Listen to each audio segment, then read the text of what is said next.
Good evening, everyone, and welcome to this meeting of the Syracuse Planning Commission. We will begin our public hearings in just a few moments. Before we do that, a couple of announcements and an action on our minutes. First, I want to welcome to the commission our newest commission member, Commissioner Kathy Murphy, or more accurately, her return to the commission. And welcome. This is her first meeting with us. She will jump right in and be a great addition to the commission. At the same time, I want to, even though she's not here, I want to acknowledge the service and conscientious work of Commissioner Chris Capella-Peters, who has completed her term on the Planning Commission. So just so you know who the new face is here.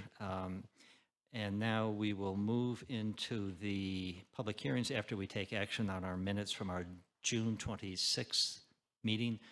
Those minutes have been distributed to the commission members in advance. Is there a motion for action on our last meeting's minutes? I would move approval of the minutes, just noting one change under item 13, page 6 of the minutes.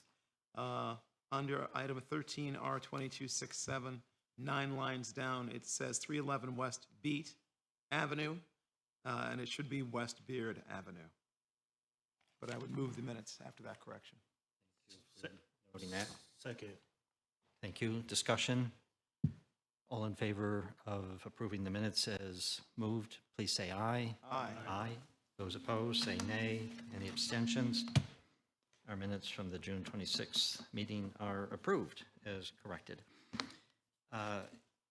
We move now to our public hearing schedule for this evening, and for those who are unfamiliar with our process, just want to reiterate that as each application is announced by a member of the planning team, we ask that the applicant or their representative come to the podium, provide your name and address for the record, and then a brief summary of the application involved. Following questions from the commission members, we will invite members of the public who wish to speak in favor of the application to do that. And similarly, we will invite members of the public who wish to speak in opposition to any application to come forward to do that. Whether you are speaking in favor of or in opposition to an application, we ask that you confine your comments to 2 minutes, and we will maintain time on that to help you. And following any comments offered in opposition, we will encourage the applicant to return to the podium and address the comments made in opposition. So with that, I think we are ready for our first public hearing. First item on the agenda is SP 99-05M1, 319 South Salina Street for a modified floor plan, elevation, and signage.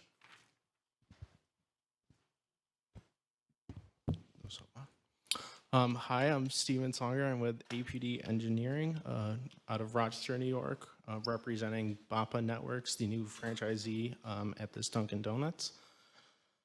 So since our last meeting, I know there was a little confusion on whether or not I was attending. My apologies for that. I've been talking with Jeff Harrop since and got that sorted out. Tonight I have Don Radatsky with BAPA Networks here with me. He'll be answering any questions about the fence and some of the operation standpoint of the Dunkin' restaurant. Based on the last meeting and some comments about the height of the gantry overhanging the menu board, we have elected to remove that as well as the clearance bar that are both proposed. I know the clearance bar has a note coordinating with the owner to see if truck access is impacted at all. And just because both of those are about 10-foot clearance heights, we've just elected to remove them completely. If you need an updated plan after this meeting, I can certainly provide that to you. But I will pass it off to Don regarding the fence status and any other items, unless you guys have any questions for me. Any immediate questions for the applicant? No, thank you. No? Okay. I would just say for the record, it would be good to get us the updated plan with that change, because we'd want to be able to reference. Right. Okay. Thank you. I would just like to remind the board, I believe from my discussions with Myra, that there was an open question in terms of the decibel level of the speaker, so I think you may want to ask about that to see if that has been resolved to your satisfaction and what that level is. And also with respect to the garbage enclosure. Those were the open items from our records from last time. So I don't know if that's, or those are items that you would address, or your colleague, or maybe you'll figure it out between the two of you. Actually, in regards to the decibel levels, I have the letter that was discussed. I had sent to Jeffrey prior to the previous meeting. I have a few copies with me now. I couldn't get an email to send to anyone prior to this meeting. If you guys would take those now, I have them. My understanding regarding the decibel issue, since I was one of the people who raised that question, is that the new decibel level was set at a level that was acceptable to neighbors per discussions with the neighbors. And so I had raised the question whether that decibel level actually was fixed so that it couldn't be changed. And the answer that we got at the time is the decibel level would be preset at that level. I believe it was 66, 67, something like that. 62, okay, so that was a level, and it was fixed at that level so that it can't be moved later to a higher level. That was my understanding of the conversation at that meeting, if that's correct. Yeah, so in regards to that, the 62 is the level the speaker is currently set to. This new speaker we're providing is set below that. So before we get it from the manufacturer, they will set a lower limit than the 62. I don't have the exact number with me. It won't be higher than the 62, which was acceptable to the neighbors who had listened. Right, it'll be below 62. I want to say it was in the 40 to 50 range. I can check the letter that I had sent Jeffrey and provide that to you if you guys would want that now. Okay.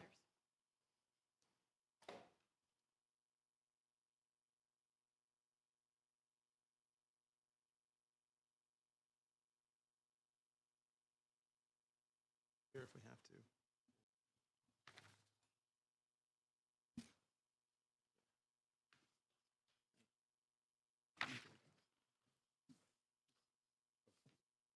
Okay. Now we got it. Those two, I think there's one, you gave us one more. So, yeah, I'm good.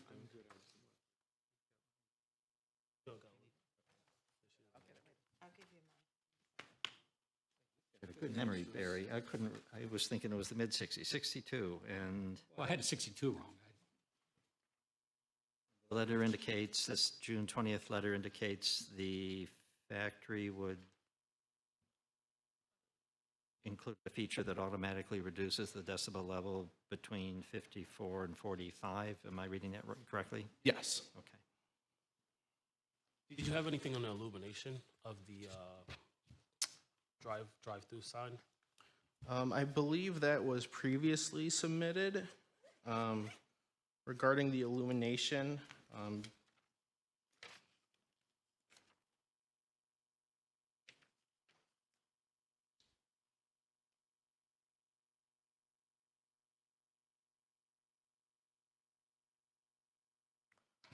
So, at least according to the specifications for the lumen output, it has a full brightness of 2,500 nit, all the way down to 500 to prevent any glare in low light and nighttime environments. So previously at another meeting, we said, and I know Don can speak to this too, we can shut those screens off at night. And also to prevent any light spilling out, we've been, or we will be facing that fence. So there's no space in between the boards to allow that light to go through. So I guess that's all I have here. Can that be reflected in the plans that you send? Yeah, so at least the specifications were sent, I want to say 2 meetings ago. If you need them, I guess they look like this, if anyone wants this copy.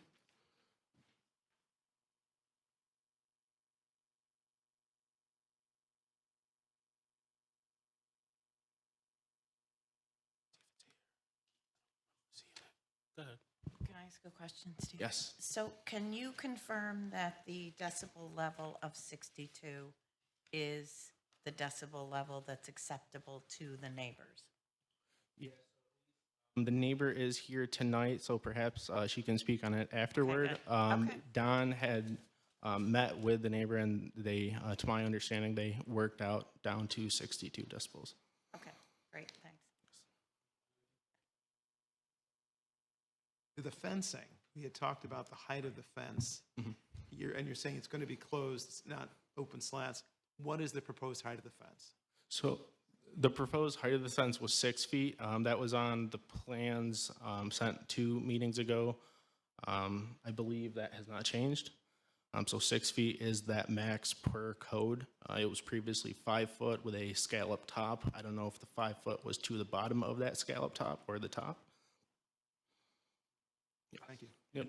Have there been any further conversations with the next door neighbor regarding fence situation? Because I know there was some question about whether or not the vinyl fence was acceptable as a replacement for the current fence there. It's a very different aesthetic, et cetera. So what's the state of that conversation? Yeah, so the fence will be a similar wood. Don can speak more to the exact finish or type of the wood. If you guys had any more questions for me, or if they were mostly considering the fence and the dumpster, I guess I can pass it off to Don. Okay. Can I just confirm that the lighting on the drive-through is going to be backlit? Yes, it Yeah. will be. LED backlit? Yeah, Yep. LED. Thanks.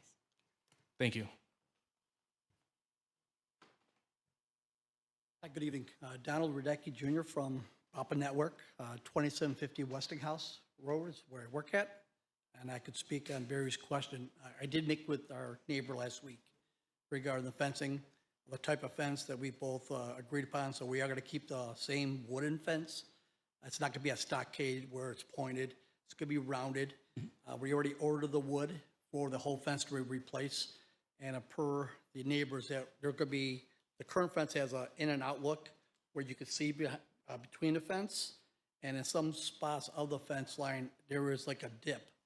So we're going to level that, so this way there's nothing that could go underneath the fence, and also the fence will be solid all the way across, all the way down the line. Also, following to what Steve said, it's going to be a 6-foot level where you can't see over the fence. So it's by code, and it's exactly what the neighbor would like. We did mention the vinyl fence, but we both agreed that the fence that we're going to put is a treated lumber, so we'll maintain it year-long. That's a piece of advice.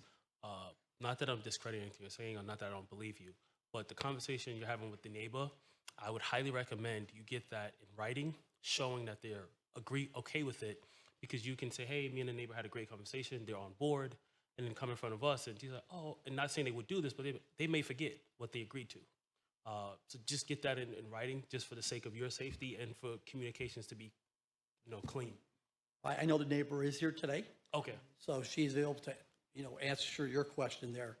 But I spent some time with her and through phone calls and also meeting with her in person to make sure that it was something that was agreed upon, and we already started like the process of ordering the materials to replace that fence. Okay. So we're going to get the fence done even before the agreement of remodeling that restaurant. We are already proceeding, going ahead with a lot of other issues that were on the docket as to the signage of no parking, things like that. So we're already taking the steps already, even before the final decision that's being made. Okay. And then the next thing is the dumpster. Where are we with that? What's that? The dumpster. As we agreed last time, as to we are going to change it on a quarterly basis and power wash the pad every week, which will be on Sunday that we normally, it's our slowest day of the week. And the Casellas has already agreed to change out on a quarterly basis regarding the dumpster of the smell. Okay.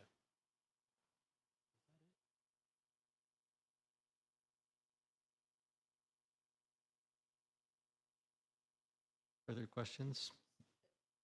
So I noticed in the materials that I was provided, and I apologize because this was probably covered before, your plan is to add more trash receptacles, one at the back door, one at the front door. Correct. I assume that's in response to concerns about trash as people are exiting and entering. Correct. So you're going to empty those, of course, on a regular basis. And the dumpsters is the problem the inside space, or is the problem that it's spilling out outside of the dumpster? I'm not quite sure. It's just a response I got from the committee here as to that. Okay. But I know that it's gated, it's closed, Yep. it's locked. Yep, I was there Some today. people, some people might go in there, but we do maintain it. Yep. Our managers go on a lot, pick up the lot, make sure that we maintain it. Not just in front of the Dunkins, but we do a walkthrough, try to get down a block away, so if any Dunkin' Donuts garbage is, that we try to pick up to keep the neighborhood clean. One of the issues that we've been discussing were complaints by the neighbors that the previous management had a lot of trash that was strewn around the property, and it also that migrated to other properties in the neighborhood and so forth, hence the ongoing conversation about trash receptacles and where they're placed. Any further questions? Not at the Thank you. moment. Thank you. Are there individuals who would like to speak in favor of this application? If so, please come forward to do that. Is there anyone who would like to speak in opposition to the application? Please come to the podium, provide your name, address, and comments. Good evening. Annie DeRegis, Fillmore Ave in Syracuse.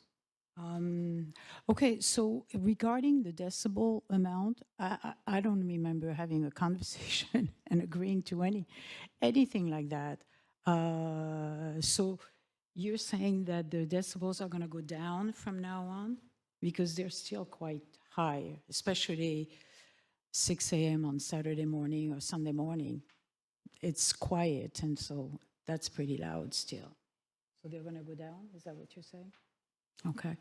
The fence, yes, we did have the conversation about the fence, and it's like, well, I call it a stockade fence, but yeah, the top is, rounded like the rest of our fence.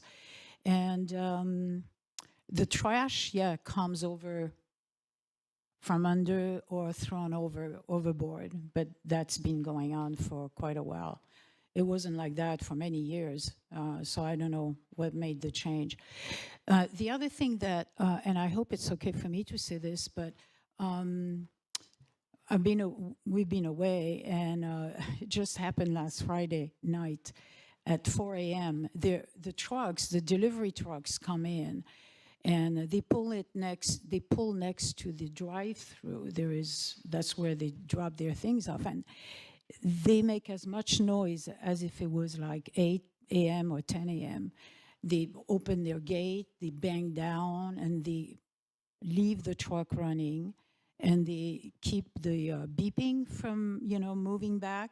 So it's 4 a.m., and I'm like, there's got to be a better way to do this without making them aware that there are people who live right next to the parking lot, not just on my side, on our side, on Fillmore, but on the next street over. There are people who live there.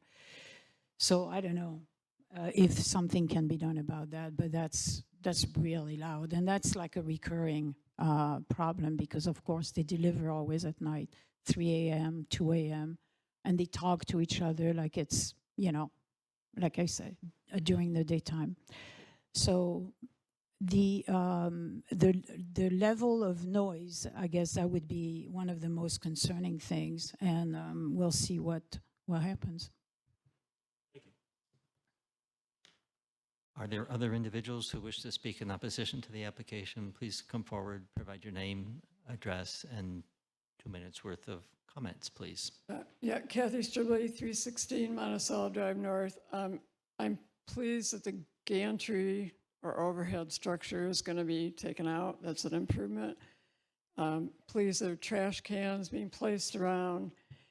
I think that the noise level issue, from what my understanding of what Annie's been saying, is that some of the employees may yell into the system to be heard or to think they're going to be heard, and maybe they could internally do something to say, speak in a normal voice or test it out so that this kind of noise isn't occurring on a regular basis, because it seems to be like a misunderstanding or inability to deal with the system there.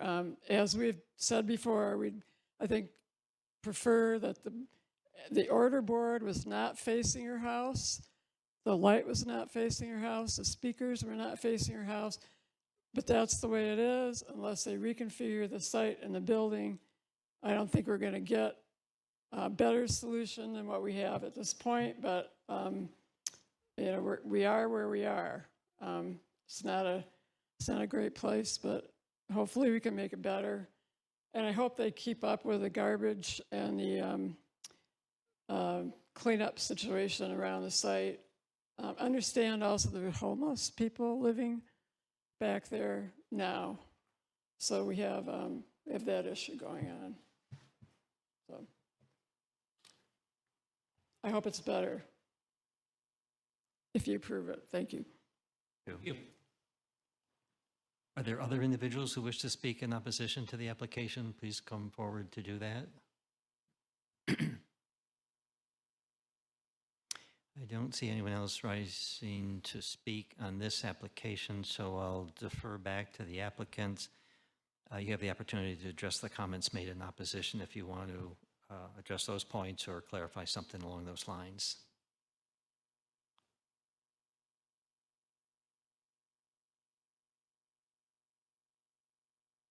So at least in regards to the truck delivery, I know Duncan, they will deliver across the state at various hours, sometimes ranging from, like she said, 2 or 3 in the morning to 10 o'clock at night.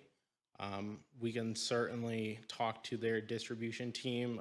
There's no, I guess, set way to see when they can make deliveries.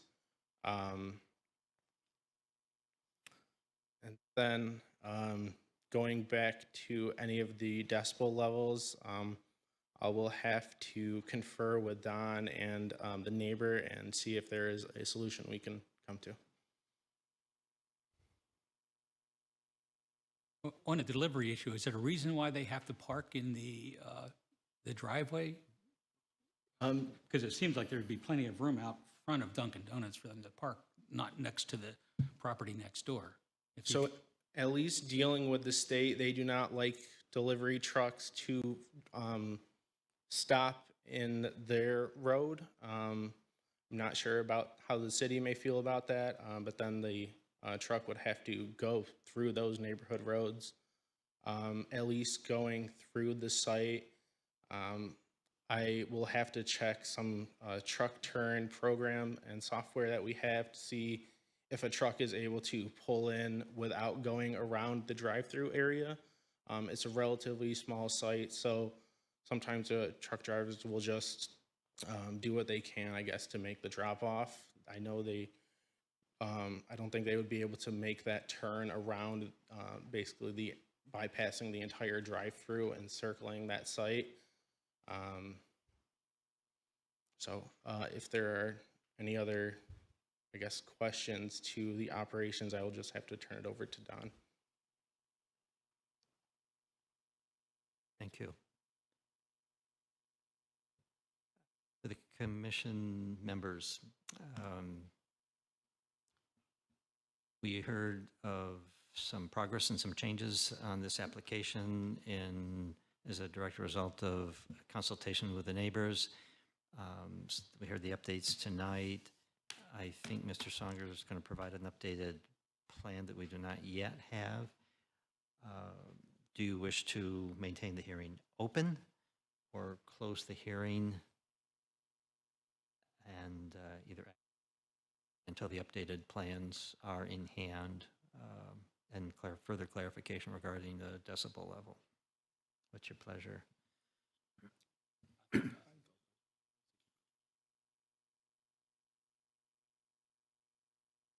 Seems like we have enough to close it. I have a question for staff, I presume.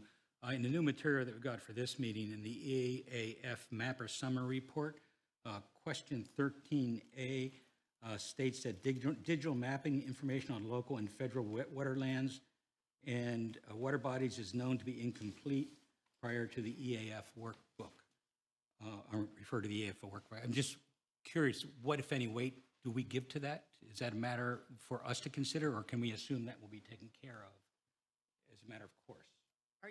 I apologize because I don't have all of the EAF in front of me, but are you suggesting that one of the questions in the EAF says that there was insufficient information to answer it at the time? Correct. It says, Part 1 of question 13A, wetlands and other regulated water bodies. It says digital mapping information on local and federal wetlands and water bodies is known to be incomplete. That's the statement. The state hasn't mapped the wetlands. I believe that's Right? from the state, and they probably don't have that information yet. So Okay. I would say you could proceed with your seeker determination regardless. I'm not aware that it is in a wetland. I don't know if anyone knows anything to the contrary. Do you know? Yeah, so at least when we got that question auto-populated in the EAF, we went and looked at the National Wetland website, the state, as well as the county to see if there was anything mapped, and there wasn't at the time. Unless, the DEC is making some changes that either have not been made available to the public or in the process of going through any county approvals for that acceptance of new wetlands. I just don't have that information. Even just looking at the map, there aren't any real waterways around that area. So. I think the information is available. Okay, good. Great, good. Thank you.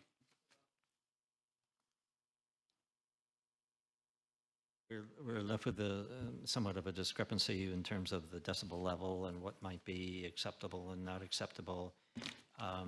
Might we accept that information later, knowing that it's going to be below the 62 decibel level mark?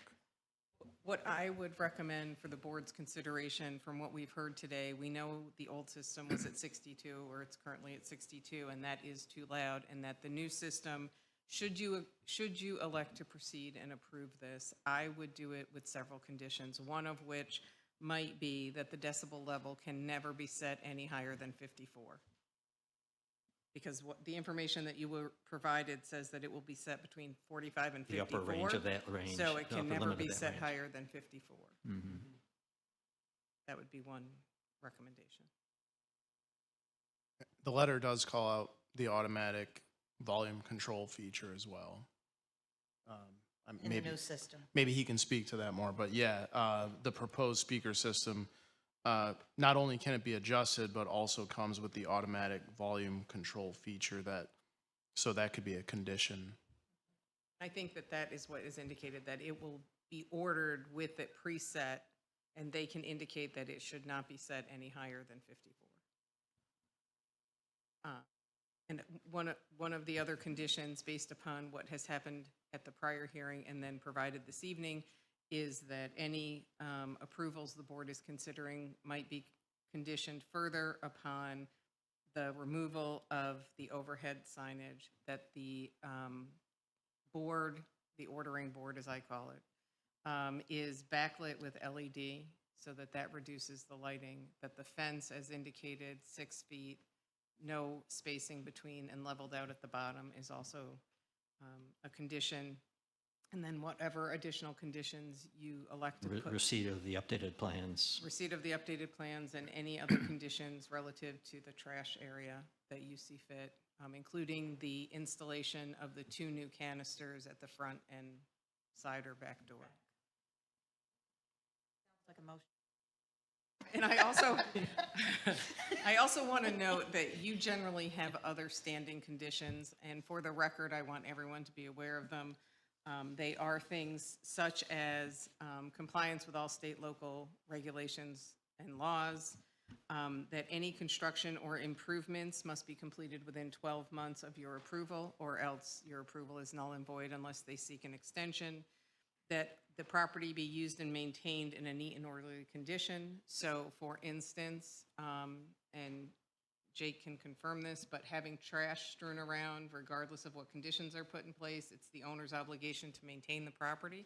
If it is found that there is trash strewn around, it is a code violation and would be a violation of any approval here.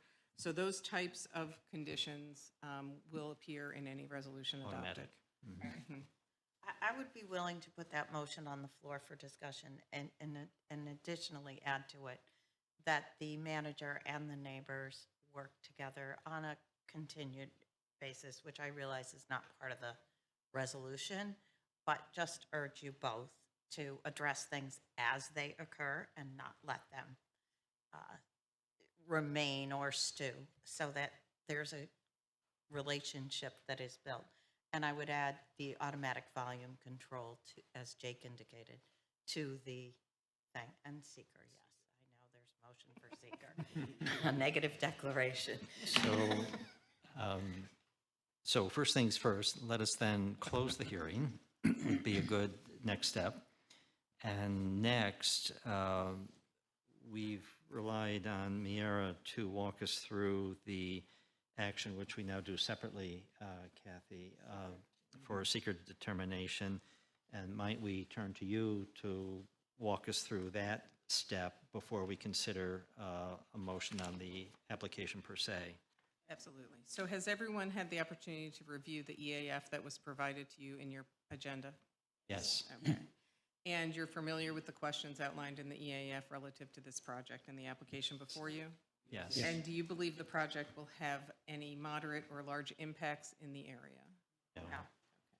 And as a result of that, you are free to move forward on a seeker determination that it will not have significant impacts and issue a negative declaration. Thank you. Is there such a motion on this application? Move to issue a negative declaration. Second? Discussion on the seeker motion. If there is none, then all in favor of the motion, please say aye. Aye. Aye. Those opposed, say nay. Any abstentions? Seeker motion is approved. Is there a motion on the substance of the special permit modification application? I'll move that with the conditions as outlined.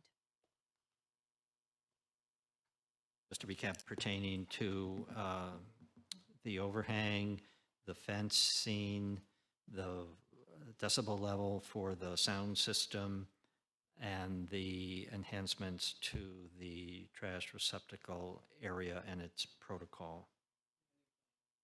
Submission And of the- the and new yes. plan to Submission of the new staff plan. The updated Right. plan that reflects Right. those changes. and your standard conditions. Discussion on the motion. Just because we have so much ground to cover in this, if there's still a waiver that's required for signage, or I know they've modified the signage, but if there's still a waiver, I would just ask that that be part of the motion.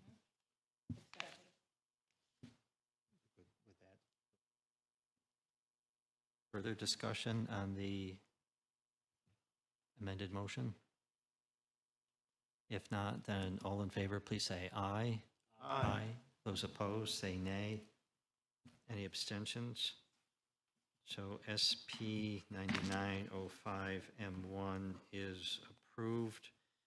I would reiterate my colleagues' recommendation for ongoing conversation and dialogue, and appreciate the conversations to date to engage with the neighbors to make this a better proposal for you and for the surrounding neighbors. So thank you. Paper trail. Paper trail. Thank you all. It happened He today. wants to be a lawyer. Okay, our next, thanks to all. Our next public hearing, please. Next case, R-23-30, re-subdivision. Applicants intend to combine two properties in one new lot in 209 Woodland Avenue and 213 Woodland Avenue. Thank you. Hi, I'm Terry Luckett from the Syracuse Land Bank, 431 East Fayette Street. This is looks like a pretty easy re-subdivision application. We're combining 209 and 213 Woodland Ave. That's a block that Home Headquarters has built lots of single-family homes on under the Mayor's Resurgent Neighborhoods program.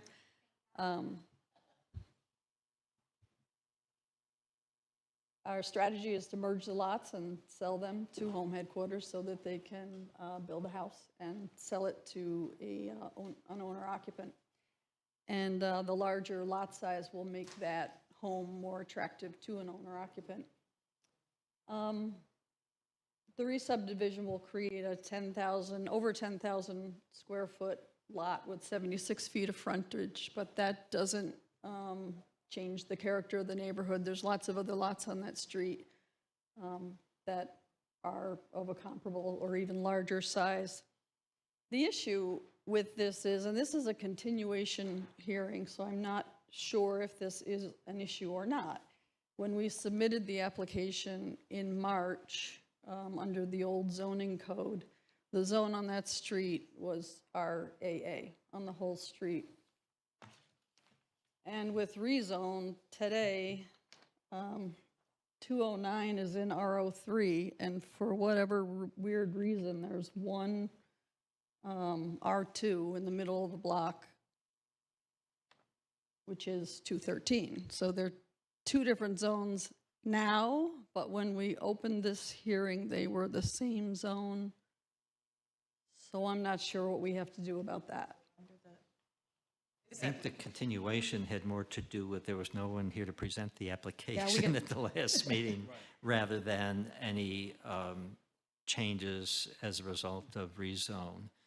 So the commission just opted to have someone come and present this, and it looks as though from visiting the block that you, or not you personally, but your organization or someone has been doing a fair amount of work on that block. So this is probably Lots of investment there. yeah, continuation of that effort, I imagine. But we just didn't have anyone at the last meeting to speak to this at all. I don't Yeah, think. we got our wires crossed with Nita, that's all. Not to worry, not to worry. For the record, this will be reviewed under your prior zoning code.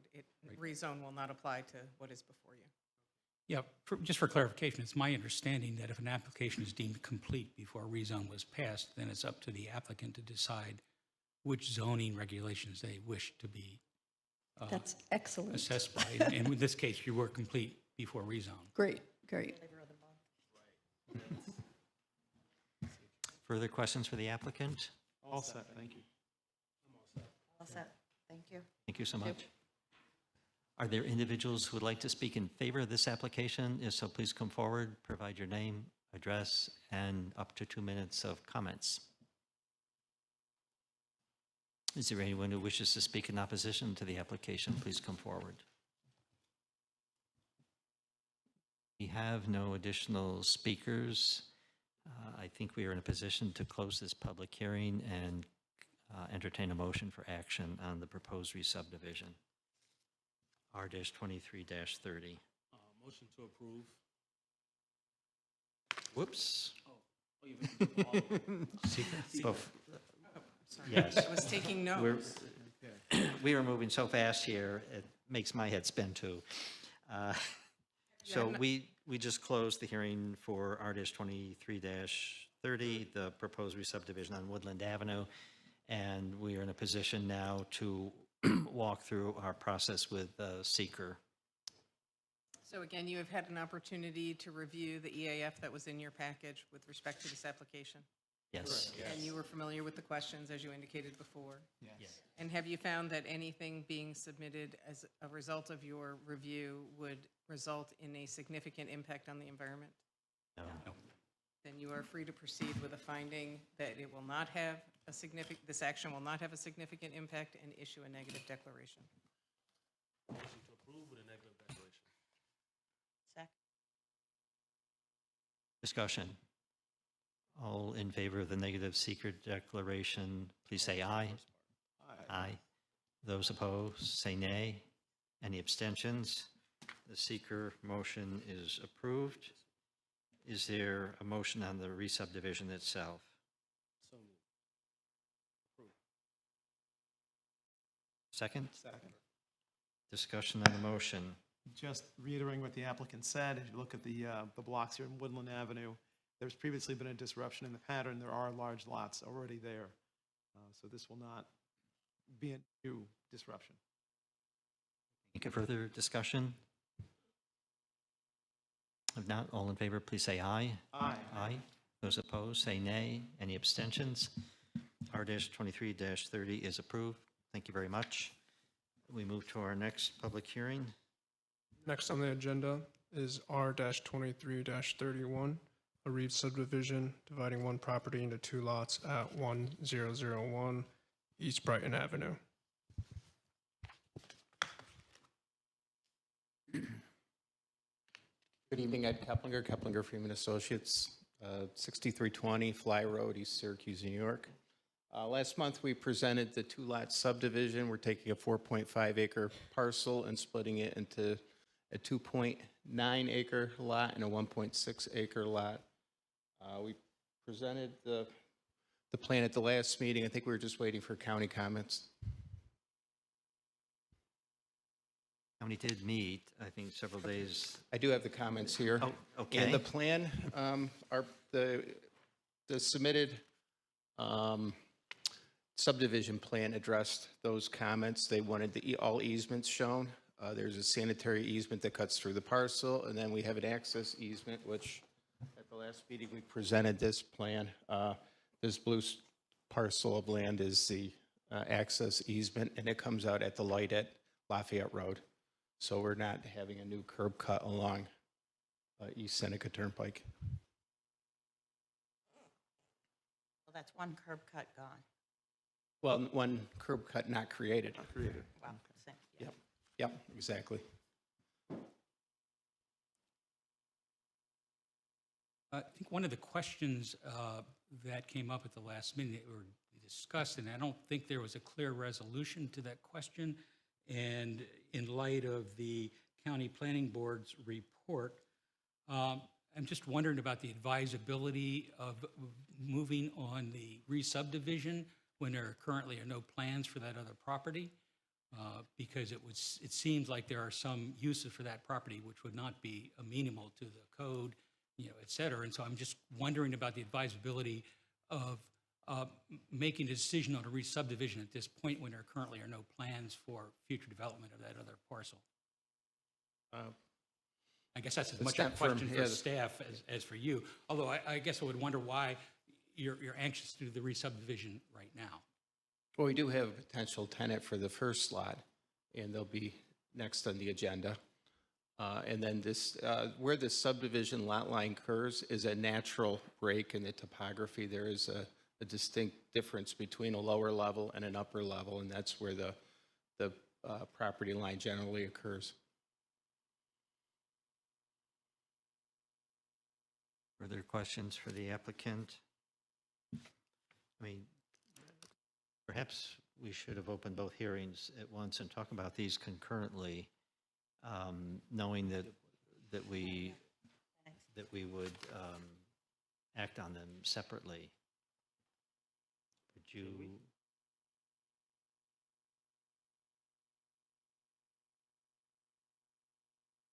Right, it's two different hearings, so I think that you should probably keep them that way. Kathy, you have an opinion, you've been here longer than I have been.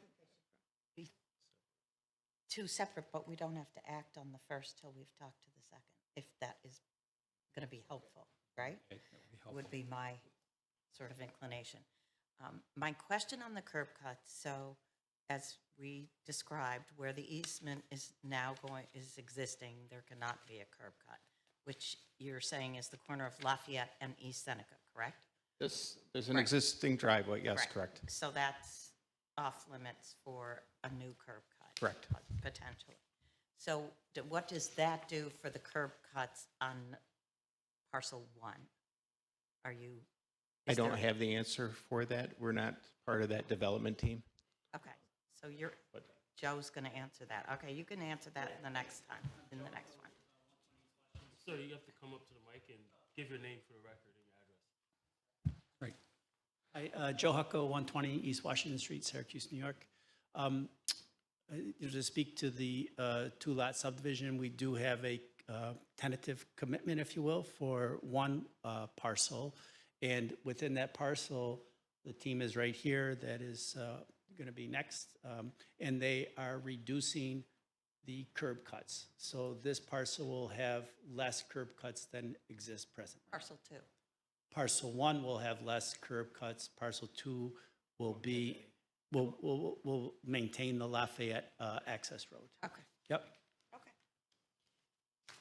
Thank So you. part of one of the questions, and it occurs on both applications in terms of the county report. It's not just a curb cut question, but it's a question which we discussed at length at the last hearing regarding the impact of traffic at the signal, not number of cars per se, but the impact of traffic on that signal, and with an additional tenant, an additional curb cut, which I understand is already there, but still, the traffic at that intersection was something that some of us thought could be problematic. So I'm just wondering if you've done anything in addition to address that particular issue.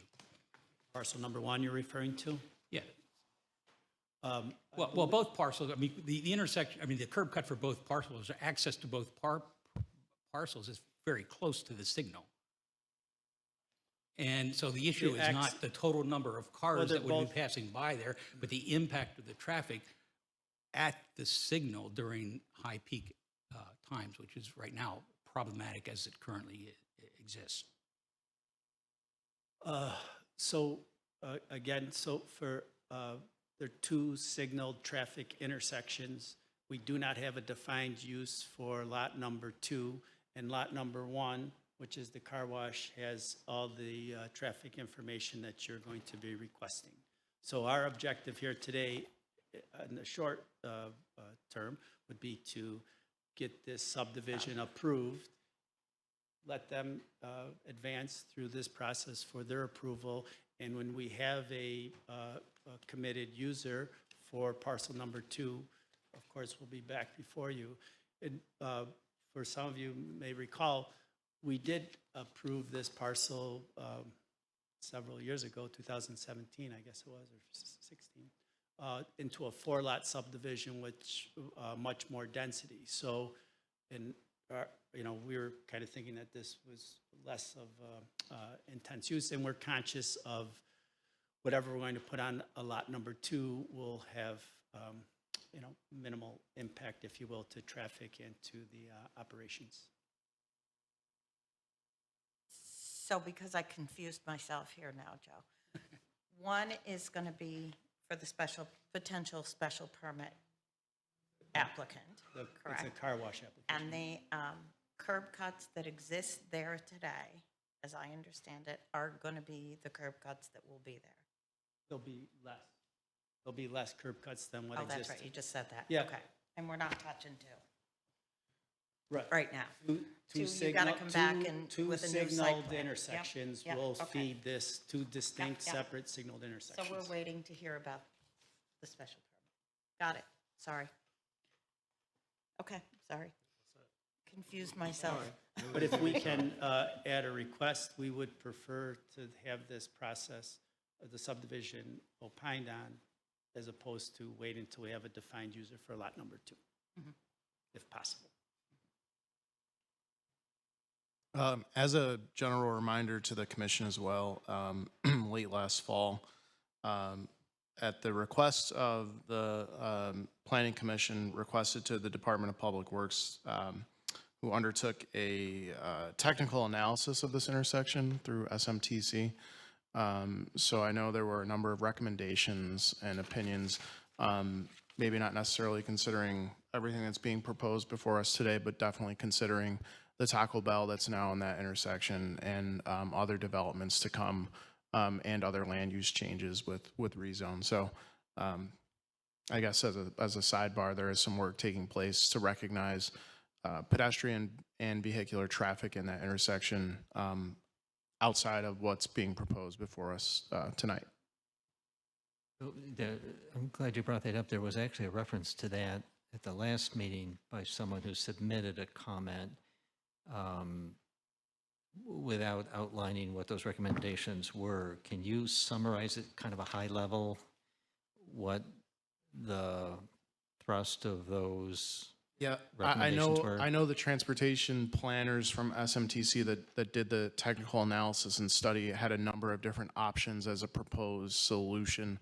Some of that included like a hard barrier island out in the intersection to control traffic, especially turning down the hill, down Seneca Turnpike. I'd have to refer to Neil Burke to get the details, but I do recall that being introduced late last fall. Happy to get more information on that, but wanted to offer it in response to the question. So are we moved into a discussion now of the special permit, or are we still stuck? We're still doing the re-subdivision, but we're getting close. Okay. Because I'll stop then, because I guess questions are in the packet for special permit. Although they're the same questions, but still. So I guess before the board is the determination, I didn't mean to cut you off, George. Did you have a question? Okay. Ratings allowed. I am so encouraged. I think where you are procedurally is you need to make a determination whether you want to hold the public hearing open or not, or if there's anyone who wants to speak in favor or not of the resub. Once you're through that, decide whether you want to keep the hearing open or not. Then if you close the hearing, you can hold off on making a determination, open the public hearing for the special permit, and then come back and vote on the resub. Not that we want to preclude, but I thought it was under the impression that the public hearing was closed at the last meeting.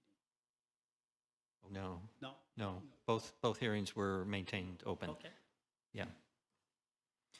So we're getting close to soliciting public input on this hearing for the re-subdivision, but I want to make sure the commission members themselves don't have additional questions for the applicants at this stage. I'm all set, thank you. Okay. Thank you. Okay, thank you very much. Are there, But if we read the minutes, we're all of all that impression that the public hearing was closed, but you're saying it wasn't closed? no, No. So if you have what you've been reading, you could show No, it to we us. don't. It's just all of our recollection. Okay. no. Yeah, okay. So if there is anyone who wishes to speak in favor of this application for the proposed re-subdivision, please come to the podium, provide your name, address for the record, and 2 minutes of comments. And for clarification, this is R-23-31 on East Brighton Ave. Comments in favor? No one in that category to speak. If there is anyone who wishes to speak in opposition to the same application, R-23-31, please come to the podium, provide your name, address, and 2 minutes worth of comments. Yes, Kathy Stribley, 316 Monticello Drive North, and I'm also here in my role as TNT Planning Committee for the Valley. I presented at the last meeting that this re-subdivision is a segmentation of an action, and I was asked what that was for seeker action. So I brought in tonight from the handbook, 3 pages, the deal with segmentation of environmental impacts. Under seeker, except in special circumstances, considering only a part or a segment of an overall action is contrary to the intent of seeker. And I include in my written statement, which I will submit with the other one, because they're both on the same page, on the same paper.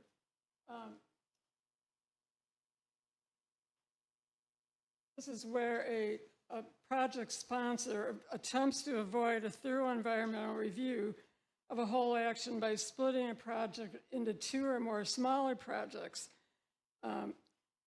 So also the second is where activities may be occurring at different times or places excluded from the scope of the environmental review. So in other words, by taking this project, which we know is going to be a self-storage facility, and not saying that it's really happening, but splitting the site off, we're now just considering just the car wash on this intense, crowded, below level intersection where the service level is extremely low, and adding to it another use on Lafayette Road. Now, today I was up there looking at flashing signs, and I noticed the traffic was backed up from Seneca Turnpike going to east toward Lafayette Road because of the Lafayette Road intersection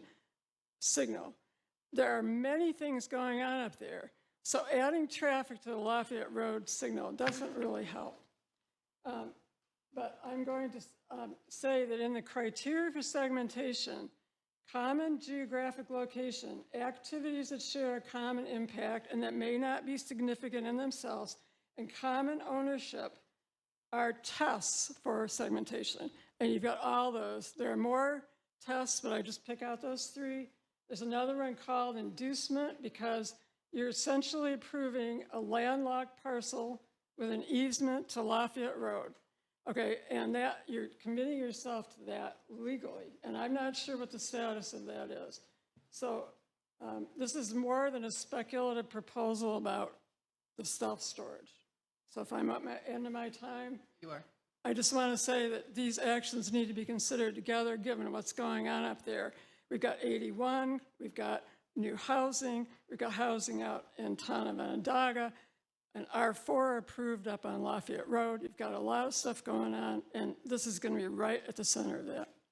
Thank you. Thank you. Thank you. Are there other individuals? Do you mind, Kathy. Kathy, do you mind sharing that document with us that you have? Thank you. Is that separate from the last meeting, Ms. No, it's something she printed. Oh, it's new? Okay. Are there other individuals who wish to speak in opposition to the application? Please come forward. Paula Calcerinos, 134 and a half Lafayette Road. I don't agree with what's going on here where they want to separate the parcels because we really don't know if it's going to be storage. Last time he said that it could be. We don't know. Okay, I would like to know a definite answer for that. And also as far as the car wash, considering the traffic, more residents, people stopping, going in and out, I'd like that to be addressed. And that used to be a gas station. The pumps were removed, but I've been there since I was 4 years old. I've never seen them take out the gas underground. The pumps were removed like in 1985, and nothing else was ever done. Then, a few people had like where they worked on cars there. Then the person that owned it, which lived in the house next door to it, Pete, he closed it up because they weren't paying the rent.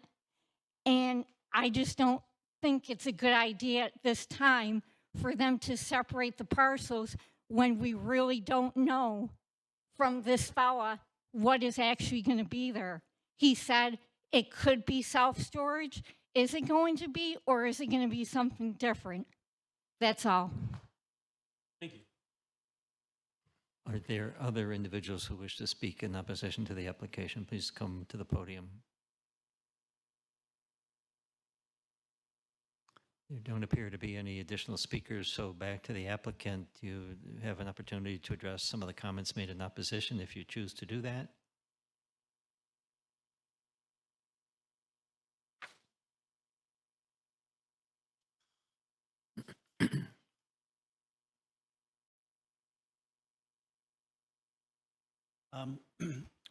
We do not have a defined user for lot number 2.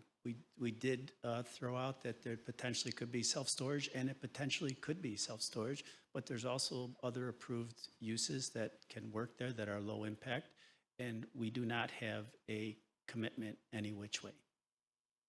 If we did, we would be here probably with that being approved as we speak, so, okay?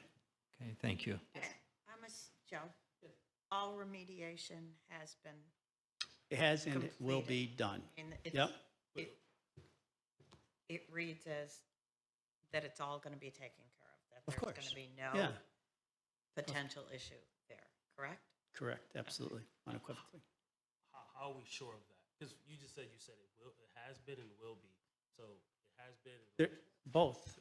So over, prior to our involvement in this property, they abated some of the problems in 1990. We, in 2016, got involved with this property, did a phase 2, identified what the residual problem is, and as part of this development, the balance of it will be remediated. So, but nothing is leached throughout the property. It's a defined, it's a defined area. So. What exactly is being remediated? Probably take the dirt out and put it where that type of dirt goes. So, yeah. So the dirt. Yes. Yeah. Cool. Any other questions for the applicant? All set. Thank you. So, commission members, can close this hearing, as you heard earlier. Act on it, not act on it, pause, have our second hearing related to this project in terms of the special permit. I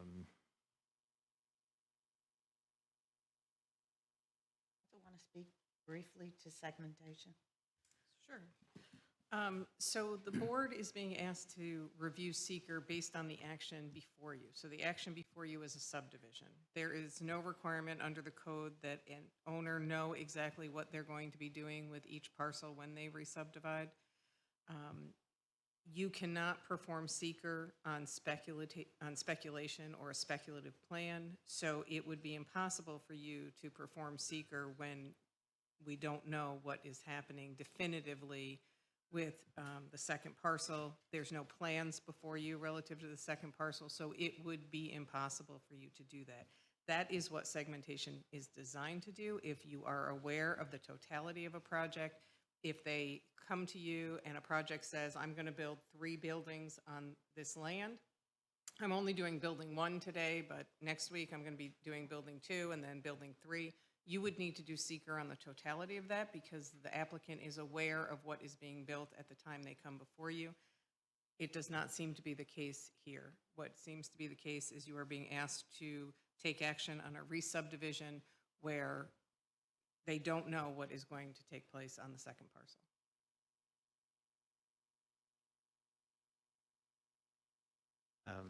Those of the commission who want to proceed with the second hearing and then return to this re-subdivision for consideration and action. Could you please just clarify, Sue? So if I'm understanding you correctly, you said that segmentation means that we should not be approving a subdivision without some understanding of what's going to be going on it? Did I misunderstand that? You did Okay, misunderstand thank you. it. Yes. So the action is re-subdivide. I'm going to re-subdivide into 2 parcels. I don't have to come before you and say what I'm building on either. The action is re-subdivision. The fact that they know what is going to happen on Lot 1, you will have to make a seeker finding should you move forward on the special permit application. And that would be, you've looked at what they are proposing to build, you've looked at the environmental impacts of that, and you're going to make a determination on that.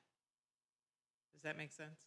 You cannot, under seeker, make a determination on a speculation, on speculative plans, because how could you? You don't know what it's going to be. How could you possibly analyze the environmental impacts of something you don't have the scope of? So I guess the only question I have about that is that there is a curb cut there for that second property, which suggests a traffic. So it's known that there would be traffic there. If there's a curb cut, although I guess they could propose a different property or different use that wouldn't need. Okay, understood. Thank you. I was just thinking out loud, sorry. That's okay. So I would be comfortable or consider discussion on closing this hearing, but not acting immediately on the decision until we hear about the balance of the special permit, if that's agreeable to everyone else. That seems reasonable. Good, okay, so we'll close this public hearing. We'll move to the next public hearing. Next on the agenda is special permit 23-10 at 1001 East Brighton Avenue.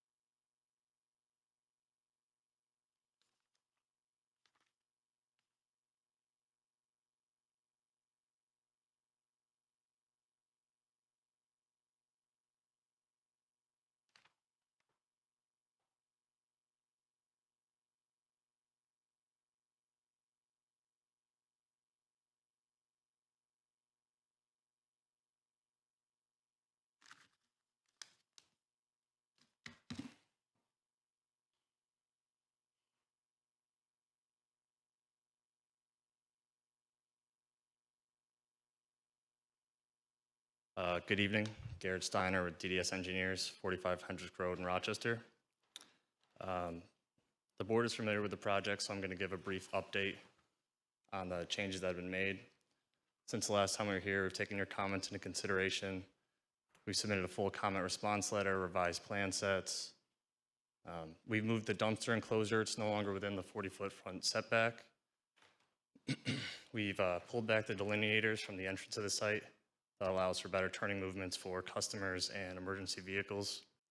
We've added curbing to the entrance and exit of the car wash where the landscape areas are. Also added curbing to the area around the dumpster enclosure. We've submitted a revised sign package. We've revised the landscaping plan for the forestry division and added the required hedge around the rear and side yards. And we've also submitted a full SWIP to the city's engineering department for review.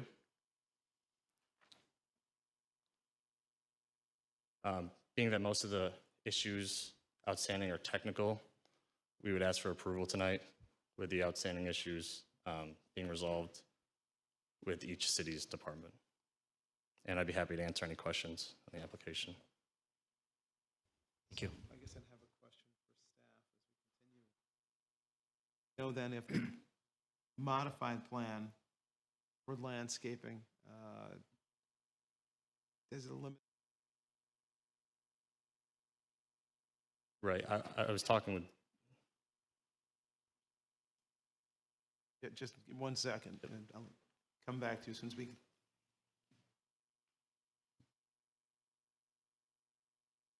I'm not sure, I will come back to you, I promise.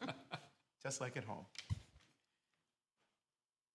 I'm normally the not sure. She knows that the person that does the sure part.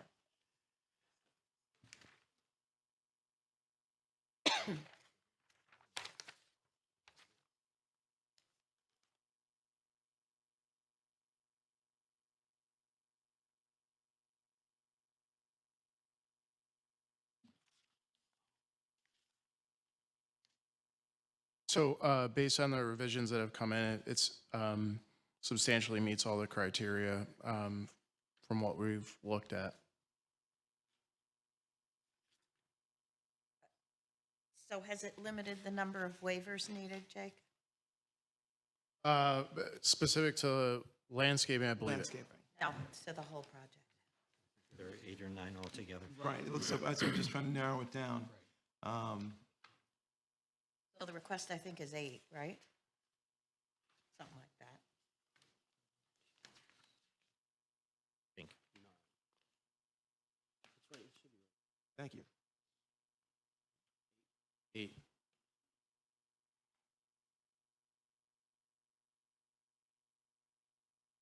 Count 9. Did you? Count 9. 8 with the revision. In other words, we'd be at 8 now if we've taken out the landscaping. Okay. Is that agreeable?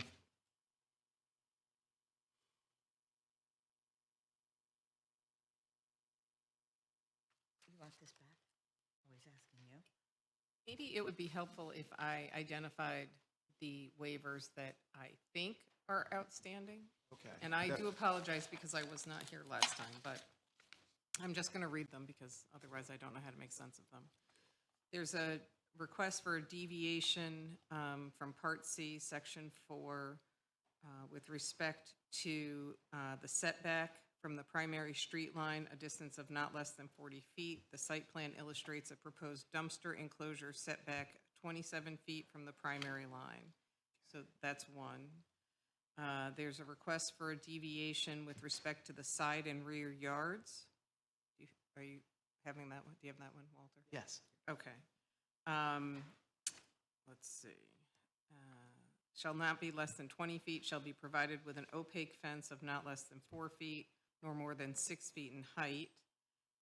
The landscaping plan illustrates a 30-inch tall hedge along a portion of the southern side yard with no other side or rear yard screening. The applicant noted that additional screening would be added to comply with this requirement. So if that has been done, perhaps this one has been addressed. Yes, that additional screening has been added. Also, the dumpster enclosure from the first one has been moved. So that one has been changed as well. So you would not need a waiver for the dumpster So or we're- the screening. Dumpster and landscape were in compliance now, is what we're saying. Is the dumpster waiver is for setback, not screening? Those are two different things. He has set it back. He Yes. represented that it Okay. has been. Two separate moved. waivers Okay. we've complied with. So that- number one goes away. Right. Thank you. The hedge goes away, right? Exactly. They have asked for a waiver with respect to signage. Is permitted in accordance with the rules and procedures of the code. Special permit uses are allowed one wall sign and one ground sign, neither to exceed 40 square feet. The applicant is proposing to install 4 double-sided ground signs and 4 wall signs totaling 250 square feet. So that waiver is still in place unless you have altered the signage. So we submitted a revised sign package. I believe we're still asking for the waiver. And I think Jamie was talking with Christian about that. So yes, we're still asking for the signage waiver, I believe. How many square feet total are you asking to be waived? I don't have that exact number on me, but I can provide that. Okay. I think your pylon sign was smaller, but you still needed the directional signs. I think that was the part of the square footage. Is that a separate waiver for each sign, or is it one waiver? Because one waiver for the the document total. has two. Well, one is for the Lines. number of signs, the other is for Okay. area. Okay. Got it. And they need a waiver on Quantity and each. area, right. Got it. Two sign waivers, yeah. Is with respect to the driveway. Driveway shall not exceed a width of 24 feet with a curb cut of not more than 30, and the plan illustrates a 30-foot wide driveway. Does that remain? You still need that waiver, Yes, correct? we're actually, that will be a 36-foot wide waiver. It's 30 feet with the lanes, but with the 6 feet flares that's required by the city, it'll be 36. And we believe we should keep that to help with movements. Next, there's a waiver for deviation with respect to all landscaped areas shall be adequately protected by a raised curb of not more than 6 inches in height or a bumper guard of not more than 18 inches in height. The landscape plan does not illustrate the required curbing. Yep, so you can see along the tunnel entrance, exit, and around the dumpster enclosure, we've added the curbing there. So we no longer need that. So this waiver is no longer required. Okay. The proposal deviates with respect to flickering, pulsating, or flashing lights with exposed neon lights are specifically prohibited. The applicant is proposing to install a ground sign with 2 double-sided LED panels. Again, I believe Jamie has been in contact with the zoning department to ensure that what the lights we're proposing are backlit and are not against code, if that's correct. So you're going to fully comply with the lighting requirements so that you do not need a waiver, is Yes. basically Yes. the essence. Okay. Needed. That one's gone. Thank you. And the last one, at least I show, is no light may tend to confuse the motoring public with traffic lights shall be permitted. Sorry about that. The applicant is proposing to install a ground sign close to the signalized intersection of East Brighton and East Seneca Turnpike with 2 double-sided LED panels. So that was an existing request. I don't know if anything in the plan has been modified. So we have the pylon sign marked on the site plan. Have the 2 double-sided signs on the either side of the entrance. And we're open to moving those slightly depending on if the commission feels they're too close. The double-sided entrance and exit signs could be moved varying on how the intersection design works. And the pylon sign, we don't believe that it's too close and will distract customers, but there is some room for variance in that corner of the site. So we're not asking for a waiver for that. We don't think that our signs will be distracting to the public.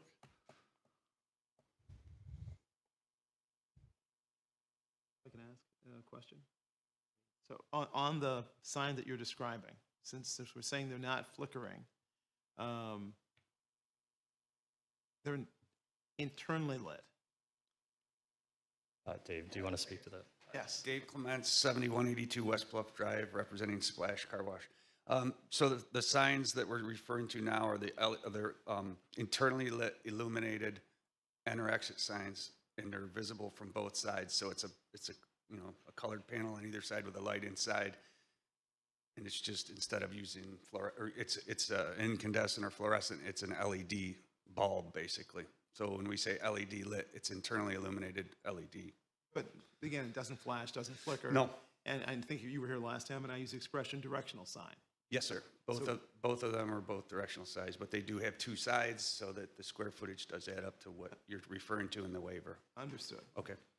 On particular, that pylon sign, the location of that is such it's double-sided so that people will only be able to see that if they're coming up Brighton Avenue or down East Brighton Avenue. They won't be able to see it from Seneca Turnpike? Correct, which is part of the reason we additionally want the building sign. Right, that's why I wanted to clarify that. Yep. Thank you. That's right. Thank you. Exit and entrance signs on the flare as I enter the car wash or exit the car wash, are they on posts or are they true ground signs? They're in How there. high? I think they're 30 inches tall or 36, I think. Okay, here I They're- found it. I They're found it. they're in found their it. sign package, but I believe they're 36 inches tall. Yep. On a post. Thank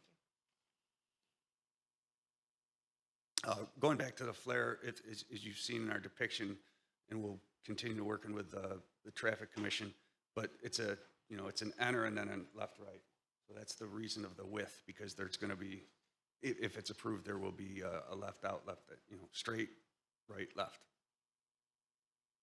You think those directional signs need to be up 36 inches? At that height, you mean? Only because that's what our sign company recommends for visual height and not being an obstruction. So I just rely on the professionals. That's what we've done at many car washes. That's typically what the company does. Do you, per se, have another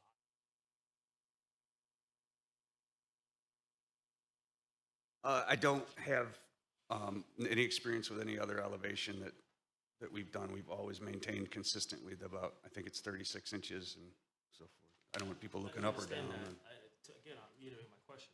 I understand that, but again, it's unique to this location, so that kind of should be factored in, and like, this is different than your past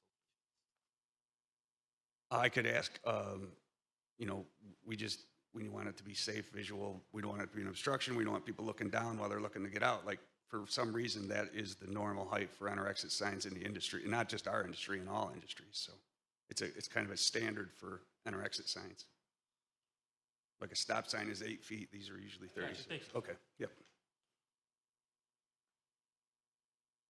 So just to recap on the waivers, the original proposal started with a need for 9 waivers, and the exercise we just went through, we clarified that 3 of those are no longer needed, 1, 7, and 8 from the original list.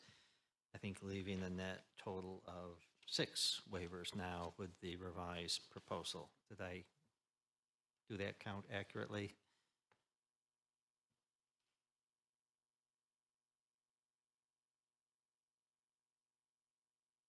I guess that depends on whether or not you think a waiver, if where they're positioned, you believe creates confusion on the last one? Or if you Yes, feel if it you is consider too close if to you the consider the intersection. positioning we have right now as a waiver, I would say we have 3. The position of the signage, the overall square footage of the signage, and the wider driveway entrance. So you're saying the flare, the square footage, and the positioning of the sign? Yes. Your perception, 2 sign waivers, the 2 sign, right? Yes. Yep. Got to go back to Sue's list to make sure. Yeah, thanks. You mind? All over it. No, not at all. So the first one is the setback They with the fixed that. dumpster, which is That's gone no away. longer needed. The second one is the opaque fence, which is in compliance, so you no longer request that waiver. The third one she has are the locations of the signs. The fourth one. And the square footage, is- so and the that's square- two. So that's two. The third one then is driveway with the flare, which is up for discussion, which would be the third waiver, right? Steve, are you agreeing with me? Or no? The next one requested is landscape, which we said is in Same. compliance. It fixed it, No correct. waiver. The next one discussed is the flickering or exposed neon lights, which They've we're indicated- confirming we're away. not doing any of those anywhere on the site. So that's no longer needed. And the last one is no light to confuse the motoring public. Or too close to the intersection. Correct. So that's a, So all of those lights that are at the intersection are back, as I remember, backlit Yep. LEDs, not neon, brighter, flickering, flashing, ribbon lighting, anything that a driver could be distracted by. Yes. Right. So we're not needing that waiver. No. So two sign Is- waivers. I'm seeing a ahead. distinction between the last two waivers from the original list. One, I think we agreed went away because it's not a flickering light, pulsating light, and so on. The other seems to me to speak more to location or proximity to the intersections light. rather than the type of light.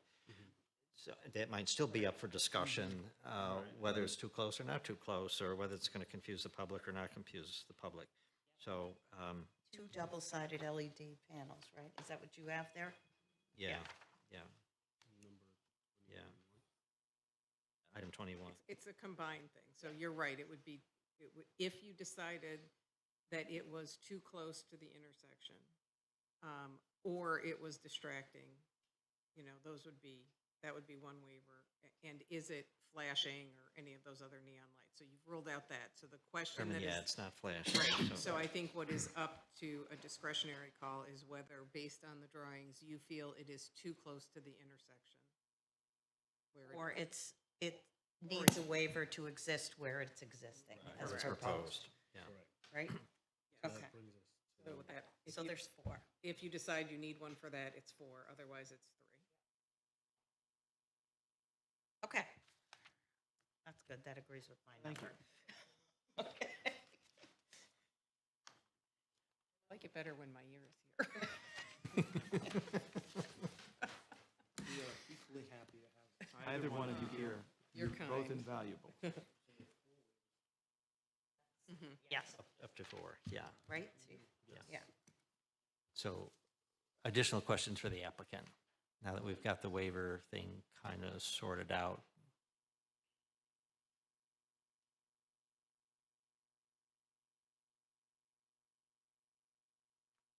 Okay, thank you. Thank you.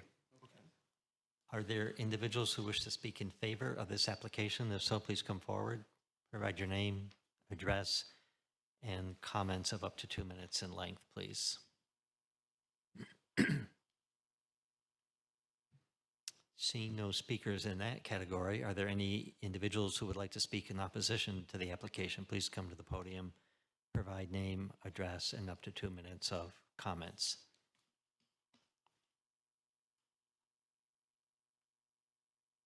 Kathy Stribley, 316 Monticello Drive North. I'll pass these out to.